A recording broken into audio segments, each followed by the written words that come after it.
Hi అండి. తిరుపతికి మా జర్నీ స్టార్ట్ అయింది. మామూలుగా అత్తయ్య, మామయ్య, మా అమ్మ, మా సిస్టరు, పిల్లలం కలిసి అందరం పోవాలనుకున్నాం. కొన్ని కారణాల వల్ల వాళ్ళు ముగ్గురు డ్రాప్ అయ్యేశారు.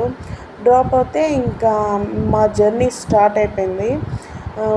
మా వారు బండి ఒక దిక్కు ఆపారు, టికెట్లు జెరాక్స్ చేసుకొని వస్తానని. వేడివేడిగా జిలేబీ, సమోసా వేస్తూ ఉంటే తెచ్చుకొని తిన్నాము. సూళ్ళూరుపేట న్యూగా కన్స్ట్రక్షన్ చేశారట. అప్పుడు వచ్చి సూళ్ళూరుపేట లోపలికి వెళ్ళి తిరుపతి రూట్ కట్టేవాళ్ళం. ఇప్పుడు వచ్చి న్యూగా కన్స్ట్రక్షన్ చేస్తుంటే చాలా బాగుంది బ్రిడ్జ్. పోయేసాం. తిరుపతి దగ్గర గరుడ వీధి అని ఉంది. ఇప్పుడు గరుడాద్రి స్వామి వీధి ఉంది. లైట్ సెట్టింగ్ చేసి ఈగల్ అక్కడ పెట్టున్నారు. చాలా బాగుంది ఎంట్రన్స్లో చూసేదానికి. ఎంటర్ అయిన తర్వాత కార్ చెక్కింగ్ అంతా జరిగిపోయినాము. ఇక్కడ వేడిగా ఉండింది, అక్కడ వెదర్ కూల్.